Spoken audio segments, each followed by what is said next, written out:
चलिए once again हम लोग सेंटेंस की दुनिया में फिर से हम लोग प्रवेश करते हैं, फिर से इंटर करते हैं। तो सबसे पहले आप लोग बता दूं कि मैंने कल सेंटेंस शुरुआत किया था और सेंटेंस का लेक्चर 1 आप लोगों को दे दिया था। आप सब लोग लेक्चर 1 को जरूर पढ़िए, उसके बाद सेंटेंस का लेक्चर 2 जरूर देखिए। सेंटेंस को मैं डिवाइड कर दिया था, उसके काइंड्स मैं बता दिया था और आज सेंटेंस के काइंड्स के बारे में जानकारी एक करके मिलेगी। लगभग 5-6 दिन का क्लास आप लोग को सेंटेंस है, जिसमें आप लोग अगर रेगुलर रहेंगे तो सेंटेंस से बहुत कुछ सीख सकते हैं, क्योंकि सेंटेंस आपको आने वाले समय में जैसे वॉइस नरेशन में भी तंग कर सकता है और उसमें हमेशा सेंटेंस नरेशन में तो सेंटेंस आपको सभी मिलेंगे और वॉइस में सेंटेंस के कुछ काइंड्स ज़रूर मिलेंगे। तो आप अगर सही करेंगे और सेंटेंस को सही रखेंगे तो आगे आपको दिक्कतें कम होगी। तो चलिए हम लोग सेंटेंस को एक एक करके जानकारी प्राप्त करते हैं। तो आइए हम लोग पहला सेंटेंस पढ़ेंगे। आप सेंटेंस का काइंड्स चलते हैं। पहला का नाम हेडिंग दे दिया हूँ, असर्टिव सेंटेंस। इसे डिक्लेरेटिव सेंटेंस भी कहते हैं। डिक्लेरेटिव सेंटेंस या असर्टिव इसी को कहते हैं। डिक्लेरेटिव सेंटेंस को ही असर्टिव सेंटेंस कहते हैं। इसका नाम ही है, आप लोग बता दिया था कल, दृढ़वाचक दृढ़वाचक वाक्य, है ना। तो आइए हम लोग जानते हैं आखिर असर्टिव क्या है, असर्टिव क्या कहती है। तो गौर से देखिए, शुरू से अंत तक देखिए, कॉपी कलम निकाल कर रखिए और लिखना चालू कीजिए या पॉज करके लिखिए, पर लिखिए जरूर। तो आइए गाइस, सेंटेंस क्या है। ये जो डिक्लेरेटिव सेंटेंस या जो आप असर्टिव सेंटेंस को बोलते हैं, ये स्टेटमेंट को व्यक्त करता है जी। कथन दो तरह के होते हैं, एक पॉजिटिव और एक नेगेटिव, ठीक है। यानी कहने का मतलब एक ऐसा सेंटेंस है जो कथन को व्यक्त करता है। कथन पॉजिटिव हो सकता है या नेगेटिव हो सकता है, ठीक है, पॉजिटिव या नेगेटिव हो सकता है। तो आइए हम लोग इसको डिफाइन करते हैं। सभी लोग को दिखना चाहिए, सभी लोग ध्यान दीजिएगा, थोड़ा गौर कीजिएगा, बोर्ड पर देखिएगा। आइए हम लोग सीखते हैं।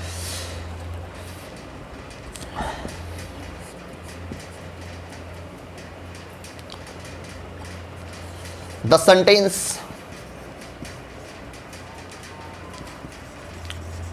that expresses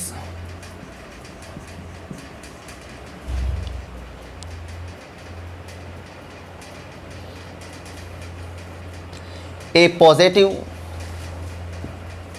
और नेगेटिव स्टेटमेंट। मैं आपको पॉजिटिव को शॉर्ट में दे दिया, नेगेटिव को शॉर्ट में दे दिया, ध्यान दीजिएगा।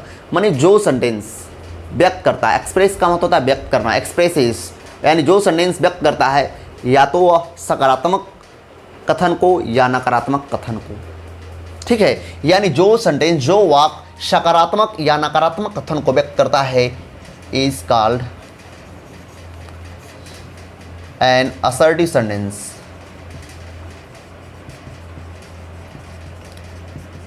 आप लोग एक बार पढ़िएगा, याद हो जाएगा। यानी the sentence that expresses a positive और नेगेटिव स्टेटमेंट, यानी जो वाक्य किसी सकारात्मक या नकारात्मक कथन को व्यक्त करे, उसे हम लोग क्या बोलते हैं, असर्टिव सेंटेंस कहते हैं। यानी हिंदी में लिख दिया हूं, जो वाक्य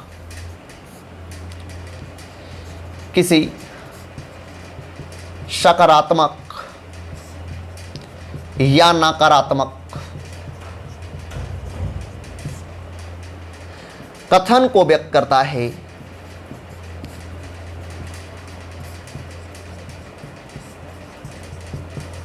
उसे असर्टिव सेंटेंस कहते हैं।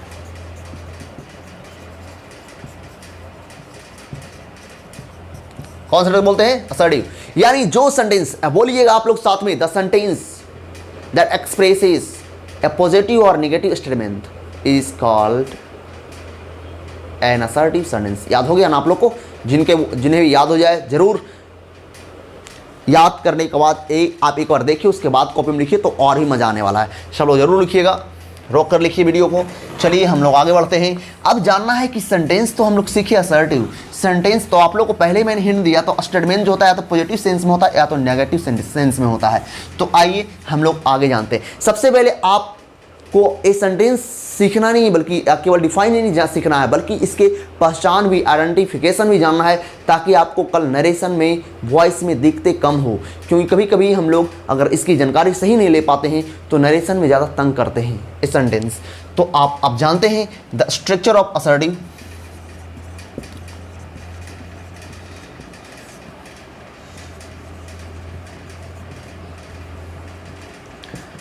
असर्टिव सेंटेंस का स्ट्रक्चर क्या होता है, क्या इसकी बनावट होती है, कैसे व्यवस्थित रहता है, क्या इसका अरेंजमेंट होता है। तो सबसे पहले सब्जेक्ट होता है, प्रथम स्थान पर क्या रहता है, सब्जेक्ट, ठीक है, प्लस वर्ब, ठीक है। वर्ब के बाद प्लस या माइनस, प्लस का मतलब पॉजिटिव चिन्ह और माइनस का मतलब नेगेटिव चिन्ह, यानी पॉजिटिव साइन के लिए है नेगेटिव साइन, यानी प्लस मैंने पॉजिटिव जिसमें नोट नहीं लग रहे वो पॉजिटिव सेंटेंस कहलाएगा और जिसमें नोट लगा रहे वो नेगेटिव सेंटेंस कहलाएगा, इसका मतलब हुआ, ठीक है। इसलिए मैं प्लस और माइनस दे दिया, इसका मत समझ जाइएगा। और उसके बाद ऑब्जेक्ट या कॉम्प्लीमेंट रहता है, ठीक है। ऑब्जेक्ट क्या रहता है, कॉम्प्लीमेंट, जनरली ये तो रहना ही है। अंत में फुल स्टॉप जरूर रहेंगे। देखिए गौर से, 2, 3 और 4 4 स्थान में दिया हूँ। यहाँ आपका स्टार्ट से होगा, स्टार्ट सब्जेक्ट से करती है और इसका एंड जो होता है फुल स्टॉप से होती है। देखिए सबसे पहले स्ट्रक्चर ऑफ असर्टिव सेंटेंस का स्ट्रक्चर क्या होगा, पहले ध्यान दीजिए। सबसे पहले स्ट्रक्चर को सीखिए ताकि कल दिक्कत ना हो आप लोग को, किसी भी जगह आपको प्रॉब्लम ना हो। सब्जेक्ट पहले रहते हैं, उसके बाद वर्ब रहते हैं और वर्ब के बाद आपका पॉजिटिव सेंस भी रह सकता है, नेगेटिव सेंस भी रह सकता है। पॉजिटिव सेंस या नेगेटिव सेंस, ऑब्जेक्ट रहेंगे या कॉम्प्लीमेंट रहेंगे, ठीक है। अगर कोई ऐसा वर्ब आए जो बिल्कुल अर्थ को पूर्ण करने वाला हो तो ऑब्जेक्ट या कॉम्प्लीमेंट आने की आवश्यकता नहीं। जैसे मैं खेलता हूँ आई प्ले, तो आई प्ले से ही सेंटेंस का अर्थ कंप्लीट हो गया है, तो इसमें ऑब्जेक्ट या कॉम्प्लीमेंट नहीं भी आए तो सेंटेंस वो परिपूर्ण है यानी कंप्लीट है, ठीक है। तो इसकी उस समय कोई आवश्यकता नहीं पड़ेगी, ऐसे ऑब्जेक्ट या कॉम्प्लीमेंट जरूर आते हैं, ठीक है। उसके बाद अंत में आएंगे फुल स्टॉप। इस बिंदु जो है जहाँ देख लीजिए आप लोग, इस जो डॉट आप लोग पढ़ते हैं ये फुल स्टॉप है, समझ गए। ये पंक्चुएशन का एक भाग है, एक पार्ट है और इसको हम लोग पूर्ण विराम कहते हैं, ठीक है। फुल स्टॉप अंग्रेजी में फुल स्टॉप ऐसे पढ़ता है, हिंदी में सीधे लकीर देते हैं। तो आपने देख लिया सब्जेक्ट के बाद वर्ब, वर्ब के बाद ऑब्जेक्ट या कॉम्प्लीमेंट या अंत में फुल स्टॉप, शुरू एंड अंत, ये जरूर पहचान सबके पास होना चाहिए। तो चलिए आप लोग इसको कॉपी करिए, अच्छा से ध्यान से कवर करिए इसको। चलिए आगे बढ़ रहा हूँ मैं। आइए गाइस सीखिए। आप लोगों को मात्र 6-7 दिन में ही सेंटेंस में लेकर चलूँगा और जो फर्स्ट ईयर वाले बच्चे आएंगे या जो कॉम्पिटेटिव लेवल के आएंगे उनको लगभग मैं 20 दिन ले जाता हूँ, तो थोड़ा सा अंतर रहता है, थोड़ा सा उसमें कुछ और भी एक्सटेंडेशन करता हूँ। तो आइए हम लोग सीखते हैं यहाँ। अब असर्टिव सेंटेंस हम लोग जाने तो इसका एग्जाम्पल तो ले लीजिए, ध्यान दीजिए। जैसे राम इज प्लेइंग, राम खेल रहा, एक कथन है, राम क्या कर रहा है, खेल रहा है। कौन सेंस में है, पॉजिटिव सेंस में, ठीक है ना, पॉजिटिव सेंस में है। जैसे ममता डजंट या डज नॉट स्पीक हिंदी। और आइडेंटिफाई भी कर लीजिए, सब्जेक्ट उसके बाद वर्ब अंदर फुल स्टॉप, बिल्कुल सही। यहाँ भी देख लीजिए सब्जेक्ट उसके बाद वर्ब, है ना, वर्ब है, अंतर है कि एक्सक्लूसिव वर्ब के साथ मेन वर्ब आया हुआ, अंदर फुल स्टॉप, यानी बिल्कुल यार सेंस क्या है, नकारात्मक सेंस है, नेगेटिव सेंस है, ठीक है। I have no time for you, ठीक है। देखिए सब्जेक्ट उसके बाद वर्ब, ठीक है। आपका देखिए कॉम्प्लीमेंट आया है, कॉम्प्लीमेंट के बाद अदर वर्ड आ भी सकते हैं, नहीं भी आ सकते। मेन सेंटेंस जो आपका यहीं तक है, आई हैव नो टाइम, यहाँ से ही अर्थ पूर्ण हो जाता है। सेंटेंस वही है जो अर्थ को कंप्लीट कर ले, अर्थ को पूरा करके रखता हो, सेंटेंस हो गया। यानी जहाँ वर्ब के बाद कोई कॉम्प्लीमेंट या ऑब्जेक्ट आकर अगर अर्थ को पूरा कर लेता हो तो जैसे आई हैव नो टाइम है, अर्थ पूरा कर रहा है तो इसको देने की आवश्यकता नहीं, अगर है तो ये अदर वर्ड में गिनती होती है, अदर वर्ड कराता है, ठीक है। यानी इसका सेंस क्या है, नेगेटिव सेंस। देखिए देख लिया आप लोग। चलिए फटाफट कॉपी करिए, मैं आगे बढ़ रहा हूँ। कॉपी कलम तैयार रखिए।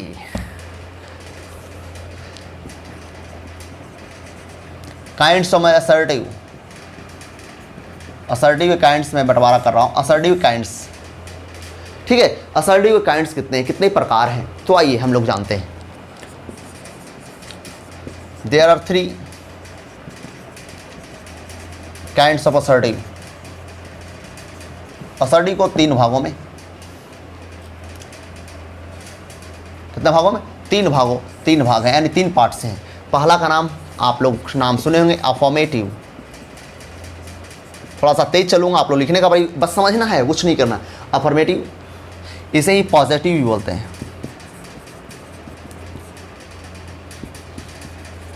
ठीक है, सेंटेंस।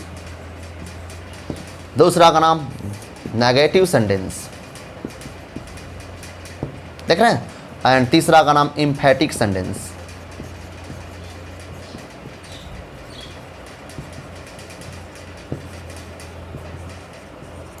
देख रहे हैं आप लोग, अफर्मेटिव यानी पॉजिटिव, नेगेटिव और एम्फैटिक, 3 सेंटेंस। असर्टिव सेंटेंस के कितने काइंड्स, 3 है। पहला अफर्मेटिव, दूसरा नेगेटिव, तीसरा एम्फैटिक, ठीक है। सकारात्मक वाक्य, दूसरा का नाम हो गया आपका नकारात्मक वाक्य, ठीक है। तीसरा का नाम हो गया आपका जोरदार वाक्य, जोरदार सूचक है, जोरदार वाक्य। देख लीजिए आप लोग, असर्टिव कितने भागों में बांट दिए हैं, 3 भागों में। पहला का नाम क्या है, अफर्मेटिव, दूसरा का नाम नेगेटिव, तीसरा का नाम एम्फैटिक। तीनों को अब देखना है। चलिए आइए, बोर्ड पर बने रहिए,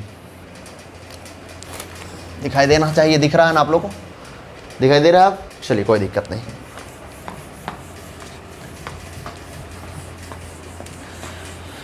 आइए आइए आइए, हम लोग चलते हैं, थोड़ा सा आगे बढ़ते हैं।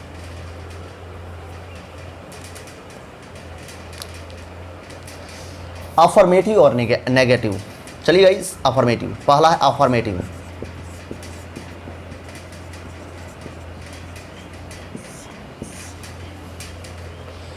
कौन, अफर्मेटिव, यानी द सेंटेंस विच है दैट, जो भी दीजिए, which expresses only A positive statement is called an affirmative sentence। देख रहे हैं आप लोग, एकदम एक बार पढ़ ही याद हो जाएगा। कहते हैं अफर्मेटिव सेंटेंस क्या है, द सेंटेंस विच, या दैट भी दे सकते हैं, कोई दिक्कत नहीं। The sentence which expresses only a positive statement, यानी जो वाक्य केवल, ओनली मीन्स केवल, केवल किसी पॉजिटिव कथन को व्यक्त करता है, उसे हम लोग अफर्मेटिव सेंटेंस कहते हैं। देखिए, जो वाक्य केवल किसी सकारात्मक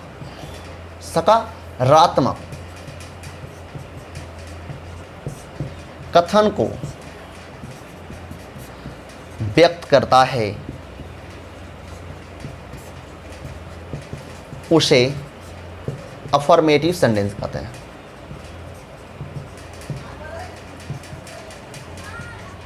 कौन सेंटेंस कहते हैं, अफर्मेटिव। ध्यान दीजिएगा, आप इसको अफर्मेटिव बोले, निगेटिव बोलना रहेगा तो द सेंटेंस विच एक्सप्रेसेस कर लीजिएगा, हाँ एक्सप्रेसेस, ठीक है।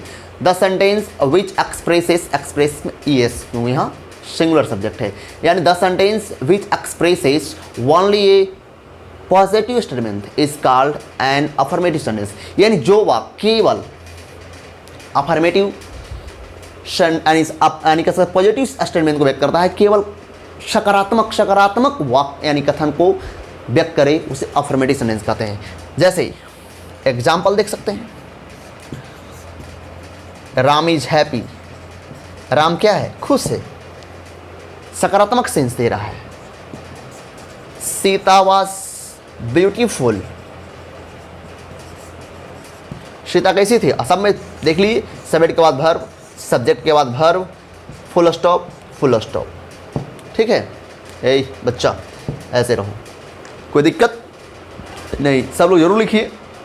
नेगेटिव करना रहेगा तो आप लोग तो बना लेंगे the sentence which expresses only A negative sentence. चलिए आइए उसको भी हम लोग जान लेते हैं।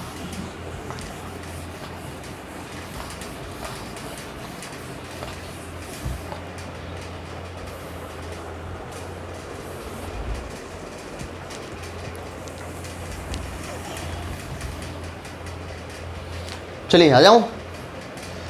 दूसरा का नाम है नेगेटिव, नकारात्मक। बिल्कुल हम same definition, the sentence which expresses only a negative statement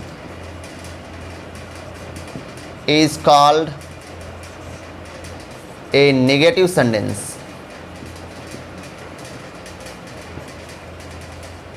मैं तब तक इंक दे रहा हूं, आप इसको हिंदी लिखिए, मैं बोल रहा हूं।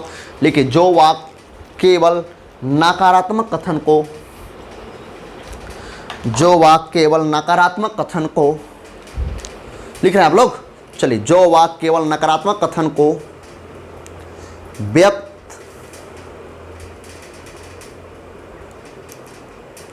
करता है उसे नेगेटिव सेंटेंस कहते हैं। उसे नेगेटिव सेंटेंस कहते हैं, यानी नकारात्मक कथन व्यक्त करने वाले सेंटेंस जो होते हैं नेगेटिव सेंटेंस होते हैं। कौन सेंटेंस होते हैं? नेगेटिव सेंटेंस होते हैं।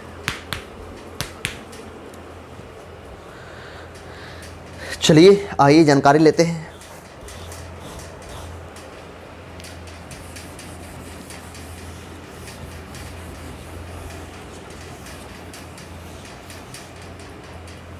देखिए गाइस, इसमें कोई ना कोई नेगेटिव वर्ड जरूर रहेगा, नेगेटिव नकारात्मक शब्द जरूर रहेंगे। उसके बारे में मैं बहुत सारे नेगेटिव वर्ड्स के बारे में जानकारी दूंगा, आप लोग बने रहिएगा। चलिए एग्जाम्पल देखिए, अभी भी आया था एक question, I have no time for you. मेरे पास तुम्हारे लिए वक्त नहीं है। मेरे पास तुम्हारे लिए क्या नहीं है? वक्त। नकारात्मक सेंस दे रहा है ना, इसमें कौन नकारात्मक सेंस दे रहा है? नो। कौन दे रहा है? नो। यानी सेंटेंस कौन है? नेगेटिव। ठीक है, जैसे शी नेवर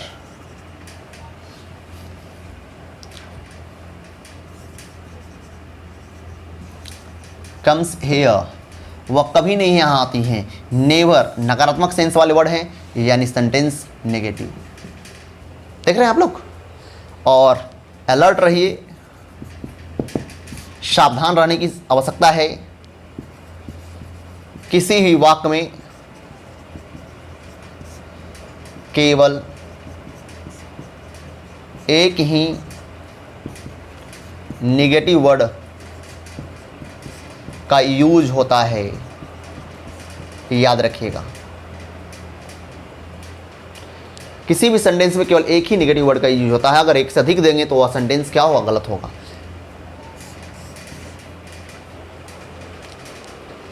केवल एक, only one negative word is used in any sentence. किसी भी वाक्य में केवल एक ही नेगेटिव वर्ड का इस्तेमाल होता है।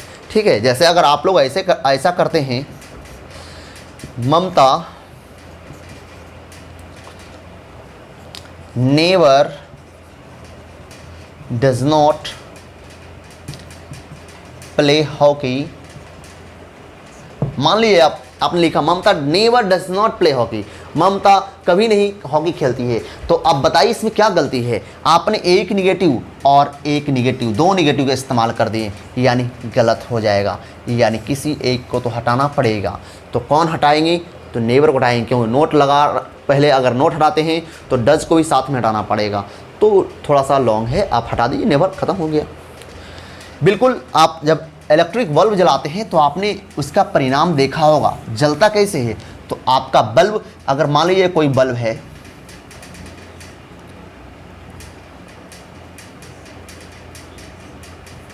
इस तरह से मैं फिगर पार दिया हूं, ये बल्ब हो गया है ना। बल्ब, आप बल्ब में देखते होंगे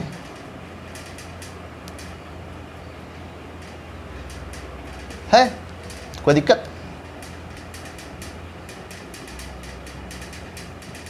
बल्ब बन गया ना। अब इसमें पॉजिटिव नेगेटिव देख रहे हैं आप लोग, जब पॉजिटिव और के साथ नेगेटिव मिलता है, दोनों नेगेटिव रहेगा तो कभी जलेगा नहीं।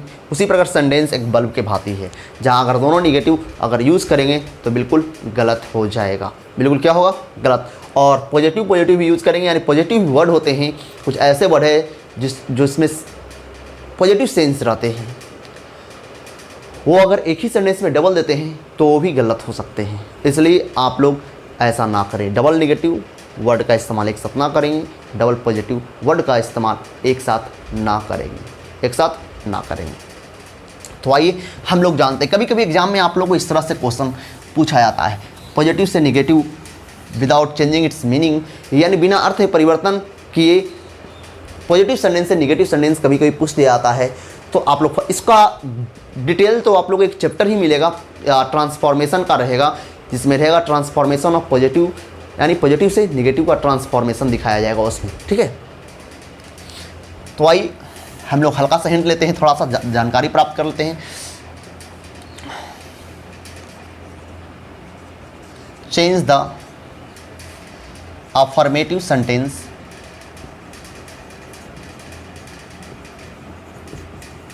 देखिए, अफर्मेटिव सेंटेंस को चेंज कीजिए कौन सी में, इनटू नेगेटिव में विदाउट चेंजिंग इट्स मीनिंग।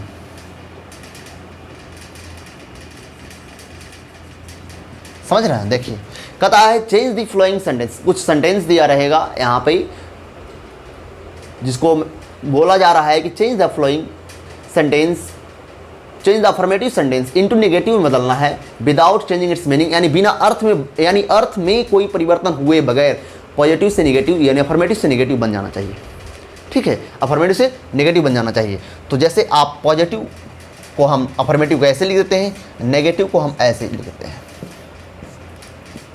देख रहे हैं ना। टाइप फर्स्ट, केवल हिंट दे रहा हूँ, आप लोग को एग्जाम बार पूछे जाते हैं, इसलिए इसका एक चैप्टर ही आएगा, आप लोग उसको विशेष जानकारी प्राप्त करेंगे उस चैप्टर से, ठीक है। तो आइए, जैसे पहला है एंटो के माध्यम से, विपरीत शब्द जिसको बोलते हैं हम लोग, एंटोनीमस के माध्यम से। तो आइए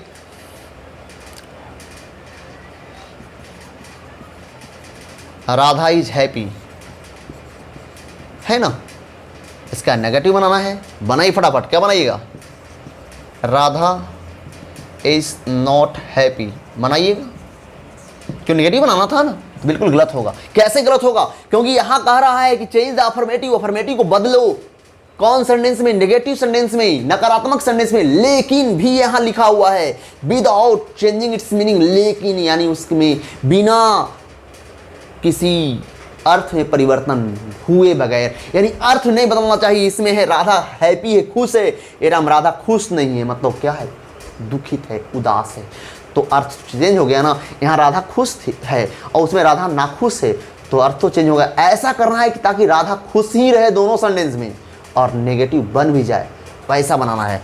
तो जो मूल शब्द होता है उसको विपरीत करते हैं, उसको अपोजिट करते हैं, अपोजिट वर्ड का इस्तेमाल करते हैं। यानी राधा इज हैप्पी तो हो जाएगा राधा इज नॉट हैप्पी का अपोजिट वर्ड क्या होगा, सैड। अब पढ़िए, ऐसे ही हो जाएगा, राधा इज हैप्पी, राधा खुश है, Radha is not sad, Radha उदास नहीं है, मतलब क्या है, खुश है। आ गए ना, यही है। ये बार बार एग्जाम पूछे गए हैं, आप लोगों को पूछे जाते हैं। मैन इज मोर्टल, मनुष्य मरणशील होता है, बनाइए आप लोग फटाफट। मैन इज नॉट इमोर्टल, मनुष्य मरणशील होता है, इसमें मनुष्य अमर नहीं होता है, मतलब क्या होता है, मरणशील। मरणशील माने मनुष्य को मरना है, मनुष्य मरने वाला प्राणी है, तो उसका अर्थ भी हुआ मनुष्य अमर नहीं है, मतलब मरना है, यानी मरने वाला प्राणी है। चलिए हम देख रहा हूं कितना आप लोगों का टाइम हो गया है। 25 मिनट्स हुए हैं और 1-2 क्वेश्चन देखिए।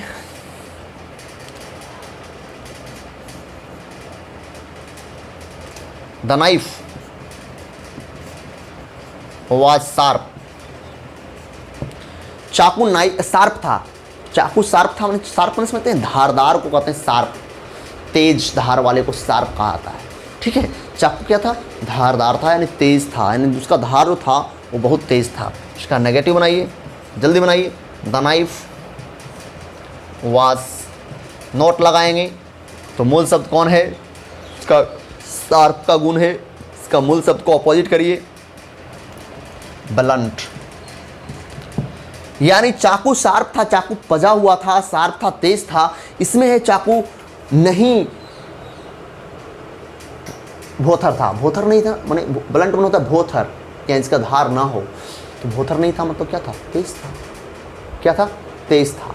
तो मुझे उम्मीद है कि आप आगे, मैं कल सेंटेंस चलूँगा और भी आगे लेकर, और मुझे उम्मीद है कि आप इस टॉपिक से बहुत ही आपको इंटरेस्ट आया होगा। तो आप सीखना चाहते हैं तो इस इंटरेस्ट को कम ना करिए। मनुष्य एक ऐसा प्राणी है जिस समय वह अपने इंटरेस्ट को अगर जगा दिया, वह बिल्कुल इंटरेस्ट जगाएगा, पक्का इंटेलिजेंट बन जाएगा। तो अगर आप इंटरेस्ट जगाएंगे तो पक्का आप इंटेलिजेंट बन जाएंगे। और कौन नहीं चाहता है कि मुझे कोई ना कोई, किसी न किसी प्रकार का ज्ञान प्राप्त हो। अगर आप बैठे भी हैं तो आप इससे ज़रूर गेन कीजिए, ताकि आप किसी को भी इस टॉपिक से रिलेटेड चीज़ को सिखा सकते हैं। मुझे उम्मीद है कि आप जो भी बच्चे देख रहे हैं, मुझे उम्मीद है कि आप इसे सीख गए होंगे। और आप लोग का होमवर्क टेलीग्राम पर जा रहा है, आप लोग टेलीग्राम ज़रूर अपलोड करें। माइंड पावर इंस्टीट्यूट के नाम से टेलीग्राम भी है, तो उसे ज़रूर आप टेलीग्राम इंस्टॉल करने के बाद आप टेलीग्राम में जाकर माइंड पावर इंस्टीट्यूट सर्च करिए। सर्च करने के बाद ऊपर में आएगा माइंड पावर इंस्टीट्यूट, को ओके करिएगा तो नीचे एक फ़ाइल खुलेगा। नीचे आपका जिस तरह से व्हाट्सअप खुलता है ना, उस तरह से नीचे पेज खुलेगा, और उस नीचे पेज में लिखा रहेगा लिंक। उस लिंक को अगर आप प्रेस करेंगे तो आप मुझसे जुड़ जाएंगे। अब मेरी क्षमताएं जोड़ने का, जो मैं आप लोग को यहाँ से जोड़ता था, वो ख़त्म हो चुकी है कि 200 स्टूडेंट्स को जोड़ने के बाद ये क्षमता खो देते हैं। तो चलिए आप लोग से ज़रूर लिंक करिए। तो ओके, दैट्स ऑल, आज का क्लास बस इतना है।